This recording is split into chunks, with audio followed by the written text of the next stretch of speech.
just as a baseline, what is in the what is an agent in the context of what you're building today? And what I haven't heard answered so far is how is it different from automation as we've known it in SaaS? Perfect.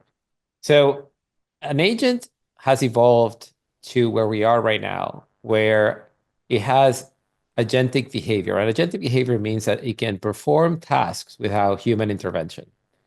So what we had in the past, coming from SaaS, and as a SaaS builder myself, was that SaaS was operated by an individual, by a human being, and it was the ability for you to operate a workflow or manipulate data or to generate some value from the thinking of a human being aided by a computer.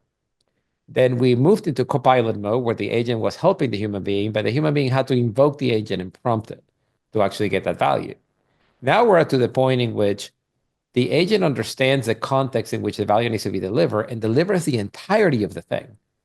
So the agent is taking a whole set of workflows or tasks or even functions, out of the human's plate and performing them themselves, and then delivering back to the human being for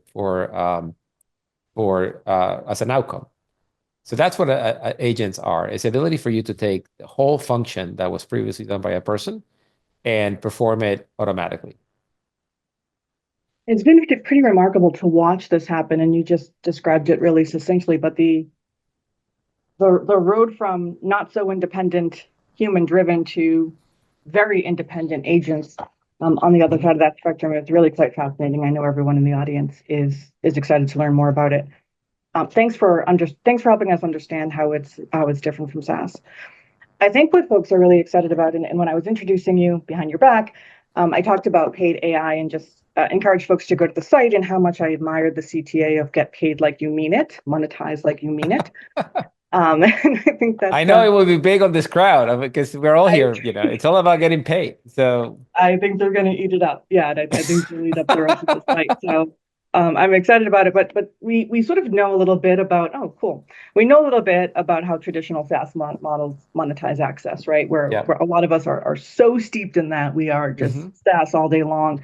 But this must change, right? So what does monetization look like when the agent is the actor, as you just described? So that's what drove me. So that question was a fundamental question to drove me to start this company. Is that when you have an agent, the concept of seats doesn't exist anymore. And we've been selling seats for the better part of 20 years. And all of a sudden, we are replacing the seats with an agent that is performing the function that the seats used to do.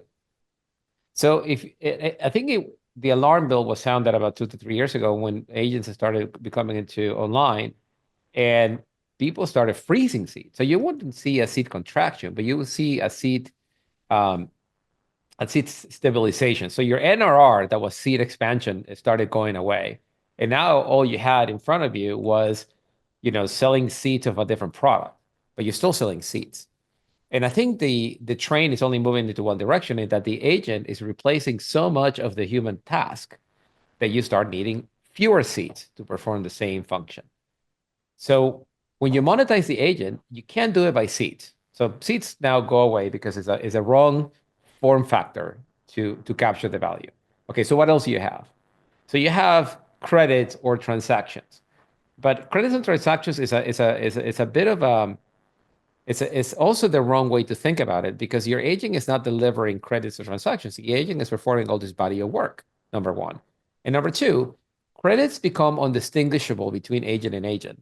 And what that forces is two agentic companies doing roughly the same work will go at each other with a lower credit or a lower per transaction fee. And that just creates a race to the bottom. So I think that agentic companies are waking up to the fact that they are delivering way more value than is Mm. captured with the current mechanisms. And you need a new technology, a new framework, a new way of thinking of how you capture value for an agent. And what we are seeing in the marketplace is that agents are fundamentally capturing workflows.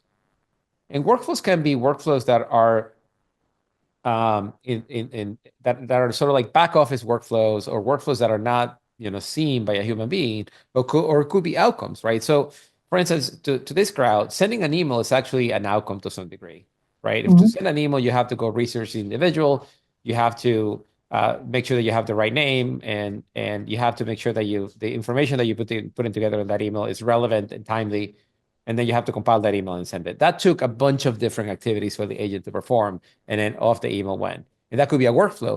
An outcome could be the meeting generated by that meeting, by that email, or a positive reply, or the retention event that happened because of that meeting, or the expansion event that happened because of that meeting. So all those are, outcomes. And that is the kind of value that the agent is delivering. And that's how, and we are arguing that the builders, the people selling agents should be capturing a percentage of that value. Mhm. And we're building the technology to help do it.